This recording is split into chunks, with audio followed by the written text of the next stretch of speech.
검찰 스스로 지키지 않는 내부 규정, 국민 혈세 낭비 지적은 오해가 아닙니다.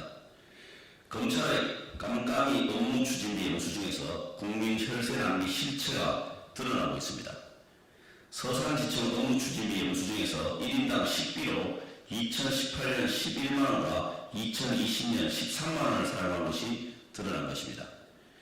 일부 검찰지청에서 업무 추진비 사용 내역 중 인원수를 제대로 가리지 못해 1인당 10만원 이상 쓰는 내용이 들통난 것입니다. 더욱이 검찰 내부 규정을 피해 금액 쪼개기, 카드 쪼개기 결제라는 공수까지 더군다나 업무 추진비 사용으로 발각됐습니다. 부천지청은 소주와 맥주 49병 등 총 71만원의 음주 회식비를 2개 법인카드로 나눠 재결제하면서 술 구매 내역을 삭제한 사실도 탄로났습니다.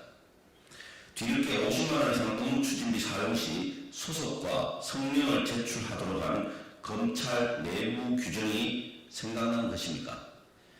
검찰에 촉구합니다. 지금껏 지출한 업무 추진비 내역에 한 점 부끄러움이 없다면 현재 감추고 있는 업추비 사용 인원수와 결제 시간, 식당 이름 등을 명명백백히 공개하십시오. 검찰의 반성 없는 오만은 검찰개혁의 필요성만 더욱 짙게 만들 뿐임을 명심해야 할 것입니다. 윤석열 정부는 실패한 교육 정책으로 수험생들에게 절망을 안겨준 것을 사과하십시오. 2024학년도 역대급 불순의 성적표를 받은 수험생들이 충격에 빠졌습니다. 킬러 문항 제거한다더니 역대급 불순으로 수험생들과 학부모들을 우롱했습니다. 킬러 문항이 없었다는 정부 주장에도 많은 반발이 있습니다. 교사대상 설문조사에서는 4명 중 3명이 킬러 문항이 있었다고 답했습니다. 당사자들이 문제가 있었다고 말하고 있는데 정부는 킬러 문항 배제와 병변력 확보를 모두 충족했다고 보도자료까지 내며 자화자찬하고 있으니 어처구니가 없습니다.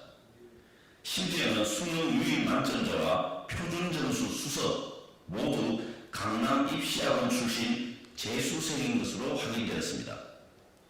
그렇게 킬러 문항 키를 외쳐대며 교육계 카르텔을 없애고 사교육을 경감하겠다더니 목표 달성은커녕 학생들 불안함 조성에 사교육 수요만 부추긴 것 아닙니까? 윤석열 대통령의 무책임한 졸속 입시 정책 덕분에 카르텔을 없애기는커녕 재수학원, 입시학원이 더욱 문정성실을 이루게 생겼습니다.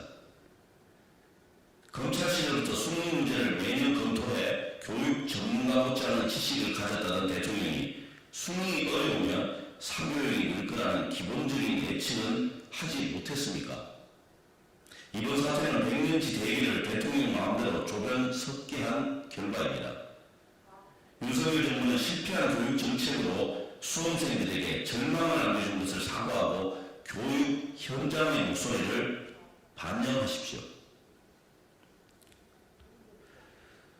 음주운전과 폭력에 대한 대통령과 정부의 인식 수준부터 검증해야 하는 것 아닙니까? 강도영 해양수산부 장관 후보자가 음주운전과 폭력 전과가 있는 것으로 드러났습니다. 정부는 공직예비 후보자 자기검증 질문서를 통해 형사처벌 전력을 사전 검증하며 국회에 인사청문 요청안을 제출할 때 범죄 경력에 관한 사항을 포함하게 되어 있습니다. 즉 윤석열 정부는 강 후보자의 범죄 사실을 알고도 추천한 것으로 무책임을 넘어 대놓고 국민을 무시한 것입니다. 정순신 전 국가수사본부장, 이동관 전 방송통신위원장, 김승희 전 대통령실 의전비서관, 김명수 합참의장 등 윤석열 정부 인사에 끊이지 않는 자녀 학폭 문제가 사회적 논란을 일으키기도 했습니다.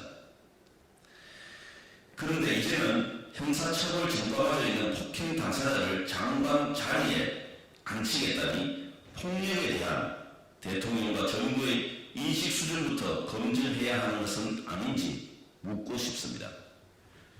또한 강대현 후보자의 내정은 음주운전을 응단하는 공직사회의 기율, 안전사회에 대한 국민의 요구에 대통령이 나서 찬물을 끼얹는 것입니다. 윤석열 정부의 국정 운영이 전 분야에서 낙제점인 가운데 그 중에서도 인사 문제가 최악으로 꼽히고 있습니다. 그런데도 계속해서 국민 정서에 반하는 인물을 장관 후보자로 내정하는 것은 국정 포기, 국민 무시 선언이나 마찬가지입니다. 윤석열 대통령은 지금이라도 강도영 후보자에 대한 지명을 철회하는 것이 국민에 대한 최소한의 도리임을 명심하시기 바랍니다. 이상입니다.